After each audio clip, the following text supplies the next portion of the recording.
അല്ലാഹു സുബ്ഹാനഹു വ തആല പറഞ്ഞു. അപ്പൊ ആ നോമ്പ് അള്ളാഹുവിന്റെ ഗ്രന്ഥം അവതരിച്ചതിന്റെ നന്ദിയാണ് എന്ന് നമ്മൾ മനസ്സിലാക്കണം. യുരീദുല്ലാഹു ബിക്കുമുൽ യുസ്ര, അള്ളാഹു നിങ്ങൾക്ക് പ്രയാസം ഉദ്ദേശിക്കുന്നില്ല, എളുപ്പത്തെയാണ് ഉദ്ദേശിക്കുന്നത്. വലാ യുരീദു ബിക്കുമുൽ ഹുസ്ർ, അള്ളാഹു നിങ്ങൾക്ക് പ്രയാസത്തെ ഉദ്ദേശിക്കുന്നില്ല, യുസ്റിനെയാണ്, എളുപ്പത്തെയാണ് അള്ളാഹു നിങ്ങൾക്ക് ഉദ്ദേശിക്കുന്നത്. 2-ാം അധ്യായം 185-ാമത്തെ വചനം.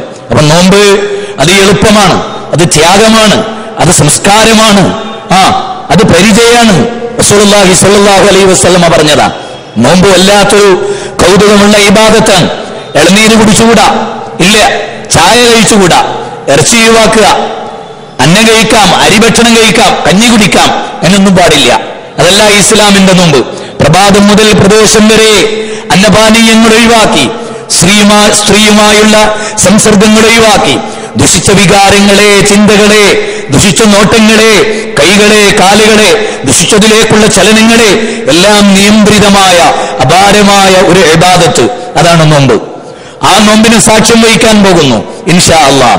സഹോദരങ്ങളെ, ഇവിടെ നാം മനസ്സിലാക്കുക, 11/9/2007 ഈ മാസം 11/9/2007 അന്ന് തിരുവനന്തപുരം ജില്ലയിൽ സൂര്യൻ അസ്തമിക്കുന്നതിന്റെ 6 മിനിറ്റ് മുമ്പ് ആരസ്തമിച്ചു പോകും?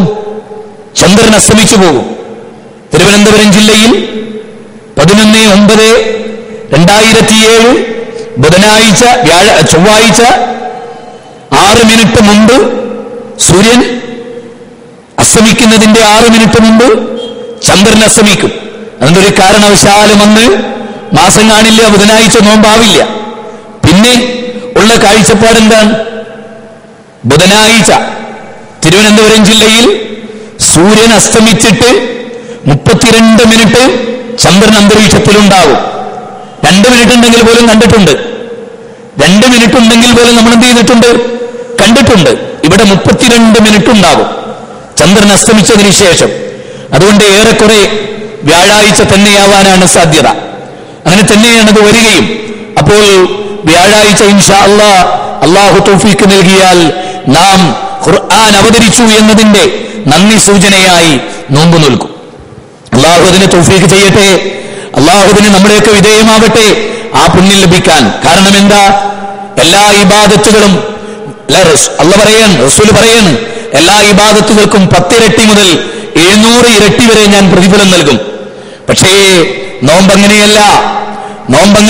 അസ്സൗമുലീ, നോമ്പെനിക്കുള്ളതാണ്. വാന അജ്സീ ബിഹി, ഞാനാണ് അതിന് പ്രതിഫലം നൽകുക. അപ്പൊ നിസ്കാരത്തിന് അല്ലല്ലേ പ്രതിഫലം നൽകുക? അല്ലേ? നോമ്പിനെ പറ്റി അല്ല പറയുന്നത്, അസ്സൗമുലീ, നോമ്പെനിക്കുള്ളതാണ്. വാന അജ്സീ ബിഹി, ഞാനാണ് അതിന് പ്രതിഫലം നൽകുക. നോമ്പിന്റെ കാര്യം മാത്രം അങ്ങനെയാ പറഞ്ഞു. അതെന്താ? ഒരാൾ നമസ്കരിക്കുമ്പോൾ ഒരാൾക്ക് കാണാം, ഒരാൾ സക്കാത്ത് കൊടുക്കുമ്പോൾ സക്കാത്ത് കമ്മിറ്റിക്കെങ്കിലും കാണാം, ഒരാൾ ദാനം ചെയ്യുമ്പോൾ വാങ്ങിയവന് കാണാം. പക്ഷേ നോമ്പുകാരനെ ആർക്കും അറിയാൻ കഴിയില്ല.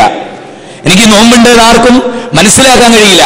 എന്റെ മുഖപ്രസന്നത നോക്കി, എന്റെ ക്ഷീണം നോക്കി നോമ്പ് പറയാൻ കൃത്യമായ ഒരാൾക്ക് കഴിയില്ല. അതറിയുന്നവൻ അല്ലാഹു മാത്രമാണ്.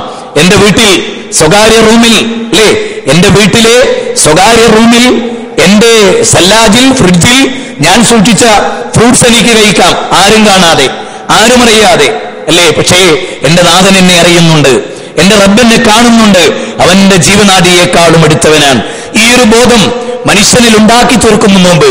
അതുകൊണ്ട് നോമ്പ് അസ്സൗമുലീ, നോമ്പെനിക്കുള്ളതാണ്. വഅനാ അജ്സീ ബിഹി, ഞാനാണ് അതിന് പ്രതിഫലം നൽകുന്നത് എന്ന് ഖുദ്സിയായ ഹദീസിലൂടെ റഹ്മാനായ റബ്ബ് പറഞ്ഞതായി അല്ലാഹുവിന്റെ റസൂല് നമ്മെ പഠിപ്പിക്കും. അപ്പോ നോമ്പിനെ സ്വീകരിക്കുവാനുള്ള ഒരു വ്യഗ്രത നമ്മുടെ മനസ്സിലുണ്ട്. യാ അയ്യുഹല്ലദീന ആമനൂ കുതിബ അലൈക്കുമുസ് സിയാമു കമാ കുതിബ അലല്ലദീന മിൻ ഖബ്ലിക്കും ലഅല്ലക്കും തത്തഖൂൻ.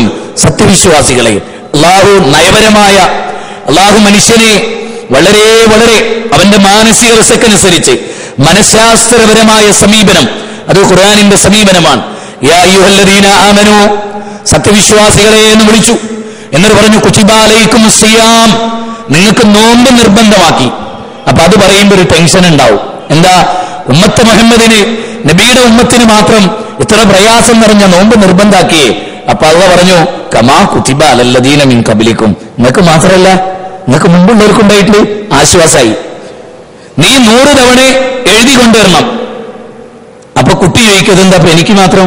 നിന്നോട് മാത്രമല്ലടാ, ഇവരോടൊക്കെ പറഞ്ഞിട്ടുണ്ട്. നിന്നോട് മാത്രമല്ല അവരോടും പറഞ്ഞിട്ടുണ്ട്. നിങ്ങളോടൊക്കെ പറഞ്ഞോ? അതെ ഞങ്ങളോടൊക്കെ പറഞ്ഞു. എന്നാ പിന്നെ ഞാൻ എഴുതണല്ലോ. അതുപോലെ അല്ലാഹു പറയാ, യാ അയ്യുഹല്ലദീന ആമനൂ, സത്യവിശ്വാസികളെ, കുതിബ അലൈക്കുമുസ് സിയാമു, നോമ്പ് നിങ്ങൾക്ക് നിർബന്ധമാക്കി. അപ്പൊ ഒരു ബേജാറ്, ഞങ്ങൾക്ക് മാത്രം. കമാ കുതിബ അലല്ലദീന മിൻ ഖബ്ലിക്കും, നിങ്ങൾക്ക് മുമ്പുള്ളവർക്ക് നോമ്പ് നിർബന്ധാക്കിയിട്ടുണ്ട്, ബേജാറാവണ്ട. നിങ്ങളോട് മാത്രമല്ല, നിങ്ങൾക്ക് മുമ്പുള്ളവർക്കും നോമ്പ് നിർബന്ധമാക്കി. അതുകൊണ്ട് നിങ്ങൾ നോമ്പ് നോൽക്കുക. അപ്പൊ തീർച്ചയായും നോമ്പ് നിർബന്ധമാക്കിയല്ലോ. അപ്പൊ ഞാനെന്ന രോഗി, ഞാനെന്ന യാത്രക്കാരൻ എന്തു ചെയ്യും എന്ന് സംശയം വന്നു. അപ്പോഴല്ല അള്ളാഹു പറഞ്ഞു, കുറെ നാളുകളിൽ നോൽക്കേണ്ടി വരുമോ? എത്രയാ ഇതിന്റെ എണ്ണം? ഇല്ല അയ്യാമം മഅദൂദ. അല്ലാഹു പറയാ, ഇല്ല അയ്യാമം മഅദൂദ, എണ്ണപ്പെട്ട ദിവസമല്ലേ. വിശ്വാസികളെ, അടിമകളെ, എണ്ണപ്പെട്ട ദിവസമാണ്. എണ്ണപ്പെട്ട ദിവസം. ഇല്ല അയ്യാമം മഅദൂദ, എണ്ണപ്പെട്ട ദിവസം മാത്രമാണ്. ഇനി വമൻ കാന മരീലൻ ഔ അലാ സഫറിൻ, മൻ കാന മരീലൻ ഔ അലാ സഫറിൻ, അല്ലാഹുവിന്റെ ചോദ്യ അല്ല.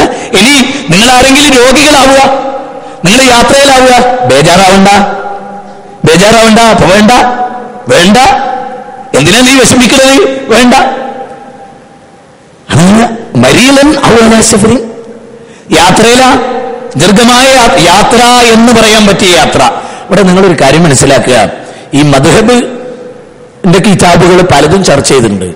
പക്ഷെ ഹദീസിലും ഖുർആനിലും ഒന്നും യാത്രയുടെ ദൂരം, രോഗത്തിന്റെ കാഠിന്യം ഇതൊന്നും വിശദീകരിച്ചിട്ടില്ല. ഇല്ല അയ്യാമൻ മഅദൂദ, എണ്ണപ്പെട്ട ദിവസം എന്ന് പറഞ്ഞു.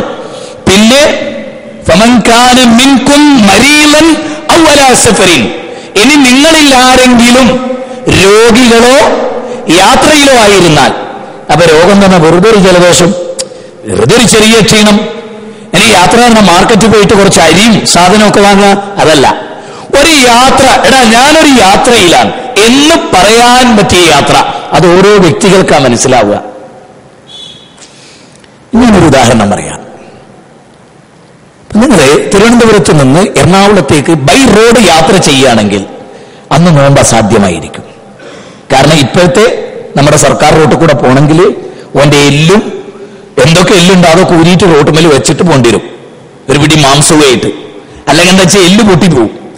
ഓരോ സ്ഥലത്ത് ഇങ്ങനെ എഴുന്നേറ്റ് നിൽക്കേണ്ടി വരും. കാരണം ഒരു കിണറിൽ ഇറക്കി വെച്ചിട്ട് സർക്കാർ വണ്ടി വീണ്ടും അടുത്ത കിണറിലേക്ക് പൊക്കി വെക്കുക. അതാണ് ഇന്നത്തെ റോഡ്. അപ്പൊ ബൈ റോഡ് യാത്രയുള്ളവരെ സംബന്ധിച്ചിടത്തോളം, നേരെ മറിച്ച് ഒരാൾ തിരുവനന്തപുരത്ത് നിന്ന് ഫ്ലൈറ്റ് കയറിയിട്ട് കരിപ്പൂർ പോയി ഇറങ്ങുകയാണെങ്കിലോ അത് യാത്രയാ. പക്ഷെ അതെന്തല്ല. അതുകൊണ്ടാണ് അള്ളാഹു പറഞ്ഞത്, വാൻ തസൂമൂ ഖൈറുൽ ലക്കും ഇൻ കുൻതും തഅലമൂൻ, നിങ്ങൾ അറിഞ്ഞ്, നിങ്ങൾ മനസ്സിലാക്കിയിരുന്നുവെങ്കിൽ, അങ്ങനെയൊക്കെ പ്രയാസപ്പെട്ട് നോമ്പ് തന്നെയാണ് നിങ്ങൾക്ക് നല്ലത്, നോമ്പിന്റെ പ്രതിഫലം നിങ്ങൾ അറിഞ്ഞിരുന്നുവെങ്കിൽ. പിന്നെ ഇസ്ലാം ജീവിതത്തിന്റെ എല്ലാ രംഗത്തേക്കും വെളിച്ചം വീശി.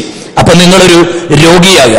അപ്പൊ ഞാൻ പറഞ്ഞത്, HIV വൈറസ് ബാധയുള്ള ഒരു രോഗിയെ സംബന്ധിച്ചിടത്തോളം ഒരു ജലദോഷം പോലും താങ്ങാനുള്ള കഴിവ് അദ്ദേഹത്തിന്റെ ശരീരത്തിന്, പ്രതിരോധ ശേഷി പൂർണ്ണമായി നഷ്ടപ്പെടുന്ന രോഗമാണ് യഥാർത്ഥത്തിൽ acquired immune and deficiency syndrome എന്ന് നമ്മൾ പറയുന്ന എയ്ഡ്സ് എന്ന് പറയുന്ന ഈ രോഗം.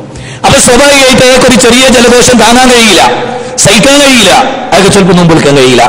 അത് രോഗത്തിന്റെ തോതനുസരിച്ച്, ഒരു ശരീരത്തിന്റെ തോതനുസരിച്ച് രോഗത്തെ, ഞാനൊരു രോഗിയാണ്, എനിക്ക് നോമ്പ് നോറ്റ ഒരുപക്ഷെ ഞാൻ മരിച്ചു പോകും, അല്ലെങ്കിൽ ഞാൻ ബോധം കെട്ട് വീണു പോവും, ഞാൻ അവശനായി പോവും എന്നോരോ വ്യക്തിക്കും, ഒരാൾക്കും ഇന്നത് ഇത്ര തോന്നുന്നു പറയാൻ പറ്റില്ല. അത് അയാളുടെ ശാരീരിക പ്രകൃതം അനുസരിച്ച്. അപ്പൊ രോഗി എന്ന് പറയാൻ പറ്റിയ രോഗം, യാത്ര എന്ന് പറയാൻ പറ്റിയ യാത്ര എന്താന്ന് പറഞ്ഞാൽ അള്ളാഹു അങ്ങനെയാ പറഞ്ഞത്, നിങ്ങൾ യാത്രയിലോ അല്ലെങ്കിൽ നിങ്ങൾ രോഗികളോ ആയിരുന്നാൽ ആ ദിവസം നിങ്ങൾ ചെയ്യേണ്ട.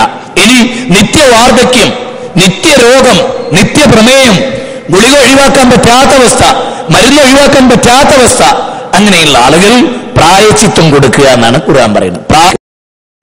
ആ പ്രായച്ചിത്തം കൊടുത്തുകൊണ്ട് ആ പ്രശ്നം പരിഹരിക്കാം. ഡീറ്റെയിൽ ആയിട്ട് ഇൻഷാ അല്ലാഹ് നമ്മൾ വ്യാഴാഴ്ച നോമ്പുകാരായി വെള്ളിയാഴ്ച മിമ്പറിന്റെ ചുവട്ടിൽ വരുമ്പോൾ ഞാൻ വിശദീകരിക്കും. ഞാൻ കഴിഞ്ഞ വെള്ളിയാഴ്ച, ഇത് സൂറത്ത് ബഖറ 2-ാം അധ്യായം 183 to 185 വരെയുള്ള വചനം, പിന്നെ നിങ്ങളുടെ പരിഭാഷയൊക്കെ എടുത്തിട്ട് വായിക്കാം. വിശദാംശങ്ങളൊക്കെ നമ്മുടെ